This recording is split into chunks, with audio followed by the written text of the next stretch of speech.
Hello, my name is Christine and I run a vintage shop called Prima Treasures on Etsy.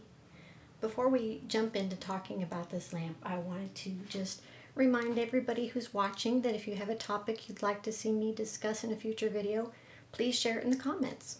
Anyway, today I've set up this very large lamp, and if you don't know, this is called a rain lamp.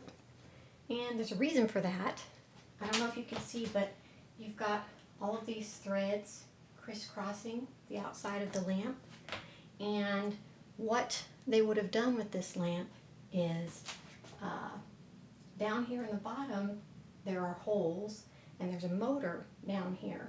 They would have put oil inside the bottom of the lamp, and a pump would have pumped it up to the top and then out through these little holes in this upper piece and dripped it onto each little strand here.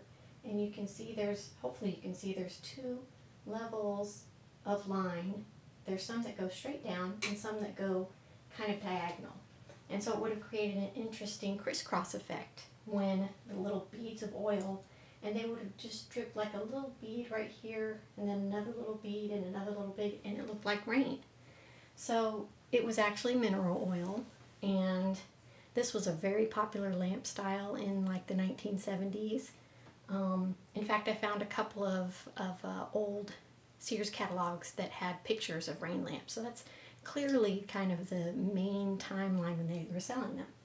And you could get them with different figures in the middle. These classical figures were fairly common, but apparently they also did more unusual figures.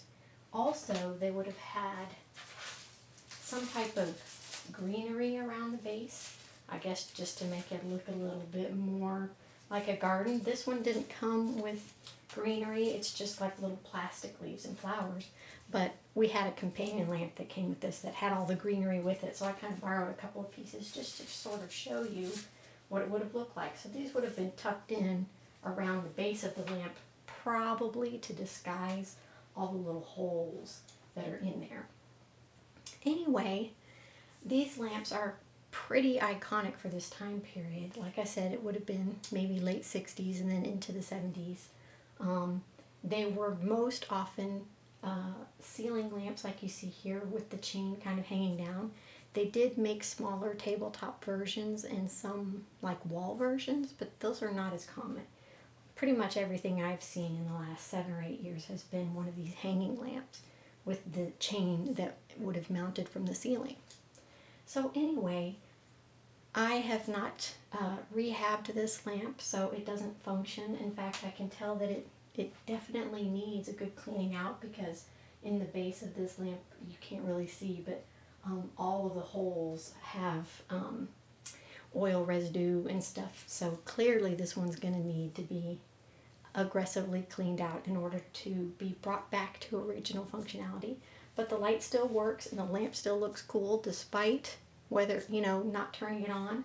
And so in that sense, I wanted to share it because I have it here, and this is a pretty unusual piece, also very indicative of this particular time frame.